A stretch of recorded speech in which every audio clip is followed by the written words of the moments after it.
എല്ലാ കൂട്ടുകാർക്കും പുതിയൊരു ക്ലാസ്സിലേക്ക് സ്വാഗതം. അപ്പോൾ നമ്മുടെ ചാനൽ 50K സബ്സ്ക്രൈബേഴ്സ് ആയിരിക്കുവാണ്. ഒരുപാട് സന്തോഷമുണ്ട്. ഷെയർ ചെയ്തും സപ്പോർട്ട് ചെയ്തും ലൈക്ക് ചെയ്തും കമൻറ്റ് ചെയ്യുന്ന എല്ലാവർക്കും ഒരുപാട് സ്നേഹം. അപ്പോൾ ഇനിയും മുന്നോട്ടുള്ള യാത്രയിൽ നിങ്ങളും കൂടെ ഉണ്ടാവണമെന്ന് ആഗ്രഹിക്കുന്നു. അപ്പോൾ നമുക്ക് ഇന്നത്തെ ക്ലാസ്സിലേക്ക് പോകാം. കേറ്ററ്റിൻ്റെ 6ാമത്തെ ക്വിക്ക് റിവിഷൻ ക്ലാസ് ആണ്. അപ്പോൾ ഇന്ന് നമ്മൾ മോക്ക് ടെസ്റ്റുമായിട്ടാണ് വന്നിരിക്കുന്നത്. 15 മാർക്കിനാണ് മോക്ക് ടെസ്റ്റ്. എപ്പോഴത്തെയും പോലെ തന്നെ നിങ്ങൾ മോക്ക് ടെസ്റ്റ് ചെയ്തിട്ട് മാർക്ക് കമൻറ്റ് ചെയ്യാൻ വേണ്ടിയിട്ട് മറക്കണ്ട. അപ്പോൾ നമുക്ക് സ്റ്റാർട്ട് ചെയ്യാം. Dash is not considered a sign of being gifted. പ്രതിഭാശാലികളായ കുട്ടികളുമായിട്ട് ബന്ധപ്പെട്ട് താഴെ പറയുന്നതിൽ ഉൾപ്പെടാത്തത് ഏതാണ്?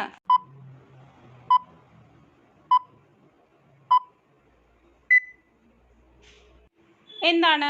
ഗിഫ്റ്റഡ് ആയിട്ടുള്ള കുട്ടികൾക്ക് നോവൽറ്റി ഇൻ എക്സ്പ്രഷൻ, ആവിഷ്കാരത്തിലെ പുതുമയുണ്ട്, ക്യൂരിയോസിറ്റി, ജിജ്ഞാസയുണ്ട്, ക്രിയേറ്റീവ് ഐഡിയാസ് അല്ലേ, സർഗപരമായിട്ടുള്ള കഴിവുകൾ ഐഡിയാസ് ഒക്കെ ഉണ്ട്, ഫൈറ്റിംഗ് വിത്ത് അതേഴ്സ്, മറ്റുള്ളവരുമായിട്ട് അടിപിടി കൂടുക, തല്ലടിക്കുക, ഇതൊന്നും ഗിഫ്റ്റഡ് ആയിട്ടുള്ള കുട്ടികളെ സംബന്ധിച്ചിടത്തോളം ഉൾപ്പെടുന്ന കാര്യമല്ല. ഓപ്ഷൻ ഡി ആണ് ഇവിടെ correct answer. Which of the following is not a characteristics of a creative child. Creative child അല്ലെങ്കിൽ സർഗപരതയുള്ള കുട്ടിയുടെ സവിശേഷതയിൽ പെടാത്തത് ഏതാണ്?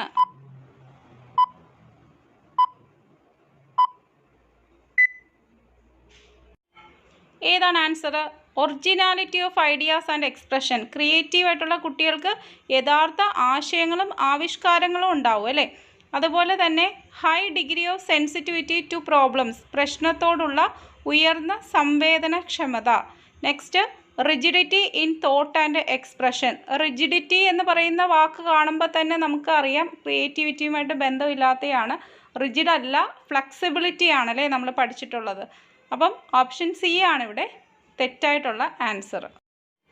അടുത്ത ചോദ്യം, ഹൗ ഡിഡ് പിയാഷെ ഡിസ്ക്രൈബ് ചിൽഡ്രൻ. കുട്ടികളെ പിയാഷെ എങ്ങനെയാണ് ഡിസ്ക്രൈബ് ചെയ്തിട്ടുള്ളത്?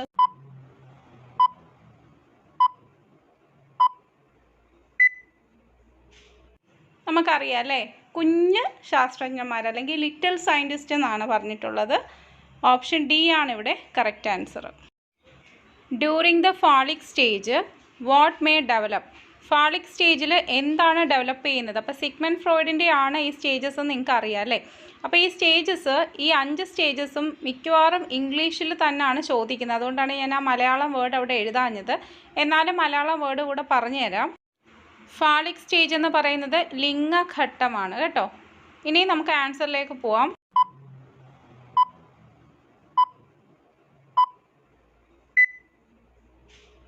ആൻസർ ഈഡിപ്പസ് കോംപ്ലക്സ് ആണ്, ഓപ്ഷൻ ബി.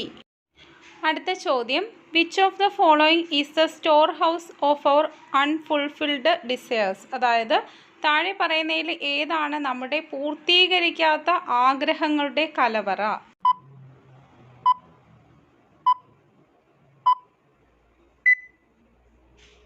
ഏതാണ്?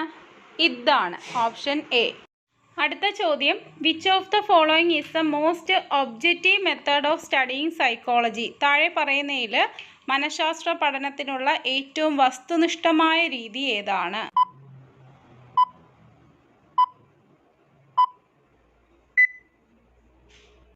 ഏതാണ് ആൻസർ? സൈക്കോളജിക്കൽ ടെസ്റ്റിംഗ് അല്ലെങ്കിൽ മനഃശാസ്ത്ര ശോധകങ്ങൾ, ഓപ്ഷൻ ഡി.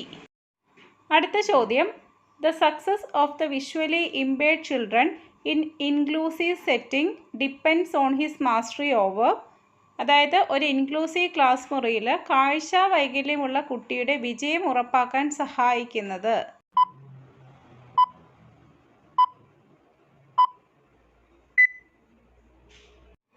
അപ്പോൾ ഏതാണ് ആൻസർ? കാഴ്ച വൈകല്യമുള്ള കുട്ടികളുടെയാണ്. അപ്പോൾ പ്ലസ് കരിക്കുലർ നൈപുണ്യങ്ങൾ അല്ലെങ്കിൽ പ്ലസ് കരിക്കുലർ സ്കിൽസ് ആണ്, option D. Development of attitudes and values are examples of. അതായത് മൂല്യങ്ങളും മനോഭാവങ്ങളും വളരുക എന്നത് ഏതിന് ഉദാഹരണമാണ്? ആറ്റിറ്റ്യൂഡ്സ് എന്ന് വാല്യൂസ് എന്നൊക്കെ കാണുമ്പോൾ തന്നെ ഇമോഷൻസുമായിട്ട് ബന്ധപ്പെടുത്തി ആലോചിക്കണം. അഫക്റ്റീവ് ഒബ്ജക്റ്റീവ്സ് ആണ്, ഓപ്ഷൻ സി, വൈകാരിക ഉദ്ദേശ്യങ്ങൾ. അടുത്ത ചോദ്യം, which is the operation involve in pre active phase of teaching. Pre active phase of teaching അല്ലെങ്കിൽ പ്രീ ആക്റ്റീവ് അധ്യാപന ഘട്ടത്തിലെ ഒരു പ്രവർത്തനം ഏതാണ്? ഇപ്പോൾ മുൻപുള്ള ആക്ടിവിറ്റിയാണ് ചോദിക്കുന്നത്. ടീച്ചിങ്ങിൻ്റെ മുൻപ് നമ്മൾ എന്ത് ചെയ്യണം? ഫസ്റ്റ് നമ്മൾ ചെയ്യേണ്ടതെന്ന് വെച്ചാൽ ഒബ്ജക്റ്റീവ്സ് ഫോമുലേറ്റ് ചെയ്യുക. നമുക്കൊരു ഉദ്ദേശം വേണം, അല്ലെങ്കിൽ ഒരു ലക്ഷ്യം വേണം, അല്ലേ? അതാണ് ആദ്യം നമ്മൾ തയ്യാറാക്കേണ്ടത്. Option C. അടുത്ത ചോദ്യം, അച്ചീവ്മെൻറ്റ് ടെസ്റ്റിൻ്റെയും ഡയഗ്നോസ്റ്റിക് ടെസ്റ്റിൻ്റെയും ഡിഫറൻസ് എന്താണ്, അല്ലെങ്കിൽ വ്യത്യാസം എന്തെന്നാണ് ചോദിക്കുന്നത്. എന്താണ് വ്യത്യാസം? രണ്ടിൻ്റെയും ലക്ഷ്യങ്ങൾ വ്യത്യാസമാണ്, അല്ലേ? ഡയഗ്നോസ്റ്റിക് ടെസ്റ്റ് എന്ന് പറയുന്നത് നമ്മുടെ വീക്ക്നെസ്, കുട്ടിയുടെ വീക്ക്നെസ് എവിടെയാണ്, കുട്ടിയുടെ ഡിഫിക്കൽട്ടി ലെവൽ എവിടെയാണെന്ന് കണ്ടുപിടിക്കാനുള്ളതാണ്. അച്ചീവ്മെൻറ്റ് ടെസ്റ്റ് കുട്ടിയുടെ അച്ചീവ്മെൻറ്റ് അല്ലെങ്കിൽ പഠന നേട്ടം അറിയാൻ വേണ്ടിയിട്ടാണ് ഉപയോഗിക്കുന്നത്. അപ്പോൾ ഇവിടെ ആൻസർ ഒബ്ജക്റ്റീവ്സ് ആണ്. Option A. The students who have not done the homework will not be permitted to play in the 7th period. Radha teacher announced. Just then, some students started to do their homework. Which learning technique is used by the teacher here? അതായത് homework ചെയ്യാതെ 7ാം പീരീഡിൽ കളിക്കാൻ വിടുന്നില്ലെന്ന് teacher പറയാണ്. ഇത് കേട്ട ഉടനെ തന്നെ കുറച്ച് കുട്ടികൾ എന്ത് ചെയ്തു? നോട്ട് പുസ്തകത്തിൽ ഹോംവർക്ക് എഴുതി തുടങ്ങി. ഇവിടെ ടീച്ചർ പ്രയോഗിച്ച പഠനതന്ത്രം ഏതാണ്?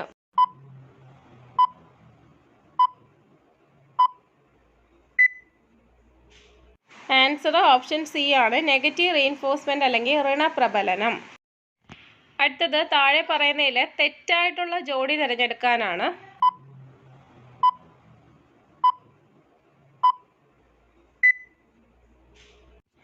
ഏതാണ് തെറ്റായിട്ടുള്ള ജോഡി? ഓപ്ഷൻ എ ആണ്. Type approach Allport. Trait approach ആണ് ആൽപോർട്ട്. ടൈപ്പ് അപ്രോച്ചിൽ 3 പേരാണ് വരുന്നത്. ഒന്ന് ഹിപ്പോക്രാറ്റസ്, രണ്ടാമത്തേത് ഷെൽഡൻ, മൂന്നാമത്തെ ക്രഷ്മർ. അത് 3ഉമാണ് ടൈപ്പ് അപ്രോച്ച് അല്ലെങ്കിൽ ഇന സമീപനത്തിൻ്റെ വക്താക്കൾ. ട്രെയ്റ്റ് അപ്രോച്ച് ആണ് ക്വസ്റ്റ്യൻ എങ്കിൽ അത് ആൽപോർട്ടാണ്. ഓക്കെ അല്ലേ? അടുത്ത ചോദ്യം, according to Abraham Maslow's hierarchy of needs which of these is the most primary need? Abraham മാസ്ലോയുടെ ആവശ്യങ്ങളുടെ ശ്രേണിയിൽ താഴെ പറയുന്നവയിൽ ഏതാണ് ഏറ്റവും പ്രാഥമികമായ ആവശ്യം?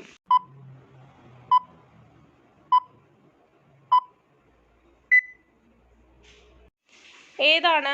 സേഫ്റ്റി നീഡ്സ് അല്ലെങ്കിൽ സുരക്ഷിതത്വമാണ്. Option D. അടുത്ത ചോദ്യം, സ്റ്റേൺബർഗിൻ്റെ ട്രയാർക്കിക് സിദ്ധാന്തത്തിൻ്റെ ഘടകങ്ങളാണ് സർഗാത്മക ബുദ്ധി, പ്രായോഗിക ബുദ്ധി, ഡാഷ് എന്നിവ. Sternberg triarchic theory of intelligence includes creative intelligence, practical intelligence and dash.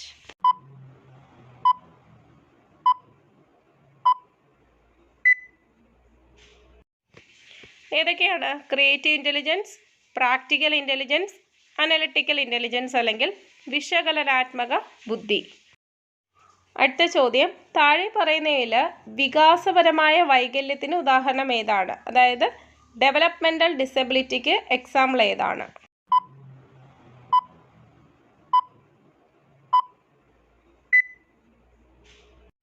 Answer option B ആണ്. മെൻ്റലി ചാലഞ്ച്ഡ് ചിൽഡ്രൻ അല്ലെങ്കിൽ മാനസിക വെല്ലുവിളി നേരിടുന്ന കുട്ടികൾ.